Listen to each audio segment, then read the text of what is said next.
Violet and Victor were almost at the door when they heard Anna's trembling voice behind them. Wait!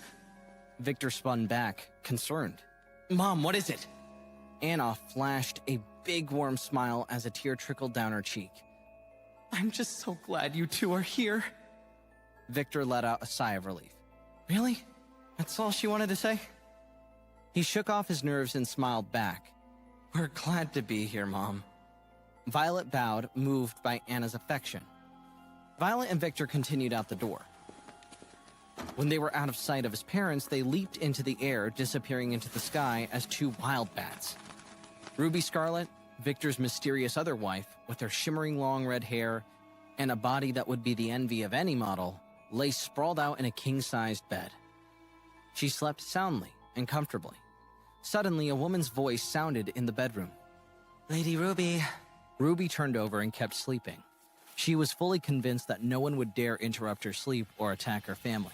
Because of that peace of mind, she always slept like a baby. The woman called again. Lady Ruby!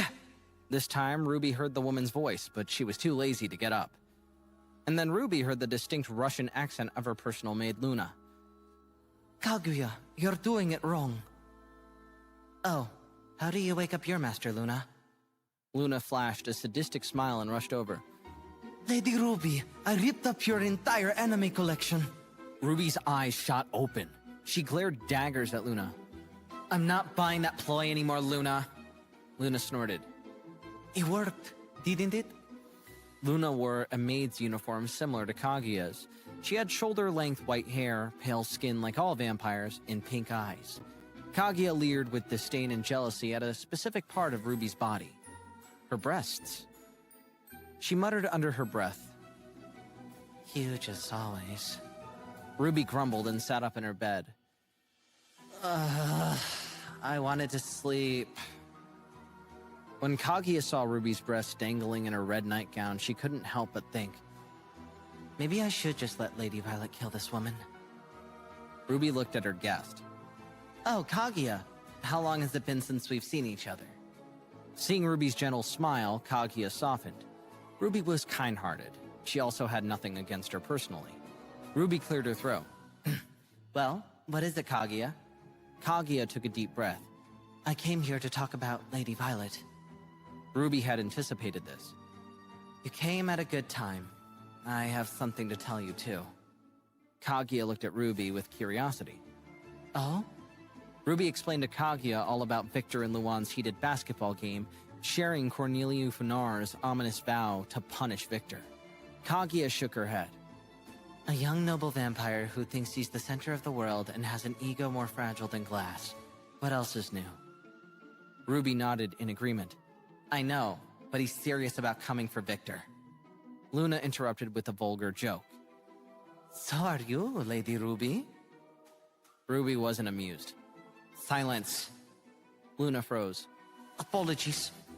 Luna had always enjoyed teasing Ruby. Ruby was a humble person and didn't like to use her master status to force Luna to do things. But Luna knew this and pushed those boundaries whenever possible. Tarnishing their master's reputation was inappropriate behavior for any servant. Ruby shook her head. I don't like to do that, but she doesn't know how to control her mouth. Kaguya nodded in understanding. About Cornelia, Lady Ruby, no need to worry. Why needn't I worry? Kaguya stood confidently. Because Lord Victor can handle it. Ruby countered. But he's a newborn, and a newborn can't fight a noble vampire who's been roaming the world for over 50 years. Even though Cornelia is weak by noble vampire standards, he's still a noble vampire. A newborn vampire can't handle him. Kaguya pushed back. Lady Ruby, have you forgotten that we are? Ruby gave a knowing smirk. You're absolutely right. Kaguya conjured a cold smile. We are vampires. We are not like wolves that take care of each other. If Victor dies fighting Cornelia, that means he wasn't as special as Lady Violet always said he was. Indeed, but I don't intend to become a widow after meeting my husband. Kaguya nodded. I understand. Ruby took a breath. Now, what have you come here to talk about? Kaguya approached Ruby's bedside. I came here to say that Lady Violet's obsession has been getting out of hand since the moment she met Victor, and she will probably try to kill you without batting an eye. Ruby closed her eyes in resignation. I know. I've known her since she was little. I know how crazy she can be when someone takes something that belongs to her. I guess Sasha and I shouldn't have been there when Victor was turned. After all, he was someone Violet had her eyes on since he was a child. Ruby put her hand on her neck, and her eyes flared into a harsh red. A bloody atmosphere emanated from Ruby's body, and slowly, the room got colder. It's as if they were stranded on a frozen tundra. Ruby made a fist. But I don't intend to give up either. What happened in the ritual can't be undone, and I can't go into hibernation because of one little mistake. I have big plans. If Victor does become my darling, or when he becomes my darling, he'll have my full support for whatever he wants to do with his future. Ruby's smile broadened until her sharp teeth showed. The primal animal inside of her was coming out.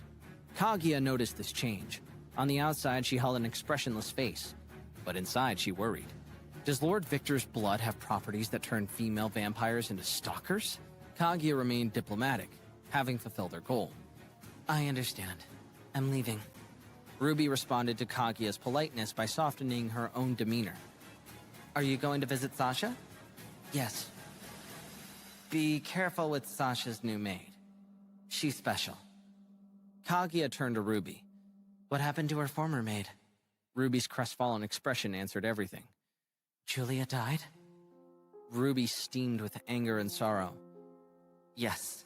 She was murdered by the Inquisition. Kaguya lowered her head, tears welling in her eyes. The loss of a fellow maid was always a low blow. The damned Inquisition. I'm sorry to hear that. I knew her well. She was a mentor to me. Thank you for your help, Ruby.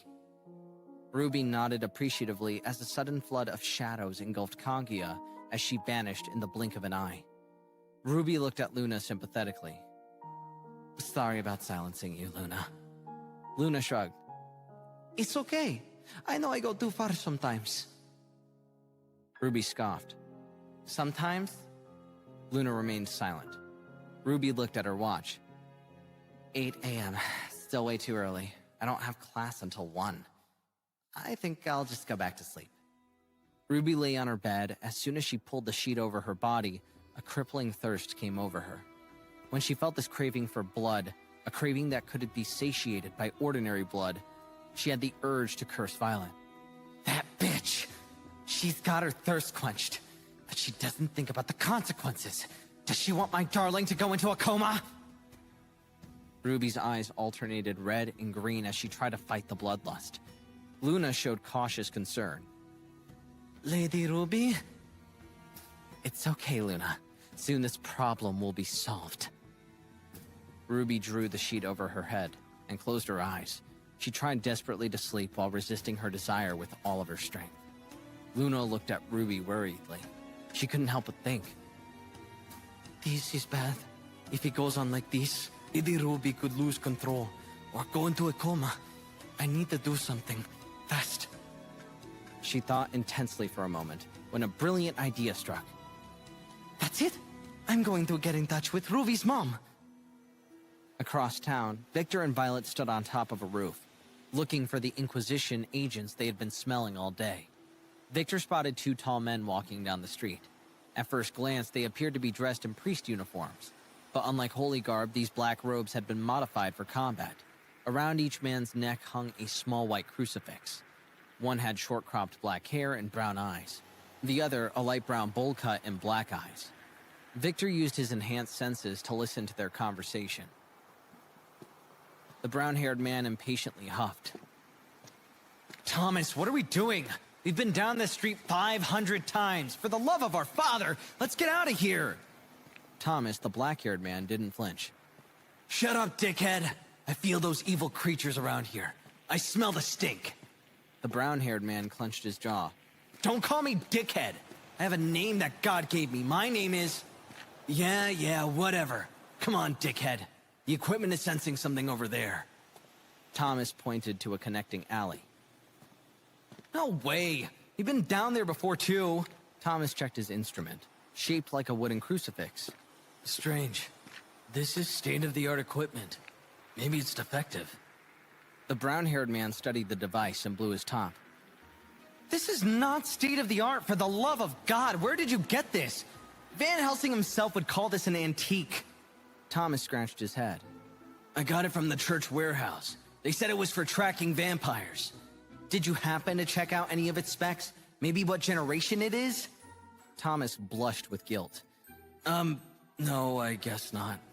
Veins popped in the brown-haired man's face. You're a goddamn idiot, you know that? Victor stopped listening to the conversation and turned back to Violet on the roof. And you're saying that these two hunters from the Inquisition are famous? Violet sighed. Yes. Victor looked at the two priests again, and then back at Violet, who ignored him. Are you sure? They seem like morons. Violet's voice quivered with uncertainty. Two things can be true. Victor and Violet looked at the priest again, baffled by their ineptitude. Victor let out a disappointed sigh. Violet clocked it and tried to cheer him up. No need to be disappointed, darling. There are more experienced hunters out there. Maybe in the future you'll meet them. He stared at Violet, perplexed. That's not what I'm upset about. I'm just pissed that these two agents interrupted our move-in day. Plus, they smell like shit. The reminder of their spoiled moment enraged Violet. She emitted a suffocated killing intent that filled the air. Seeing Violet's violent expression, Victor couldn't help but think how beautiful she was. And then Violet shapeshifted into a bat and dove through the sky toward the hunters. Victor was stunned. Oh, fuck. Violet, wait!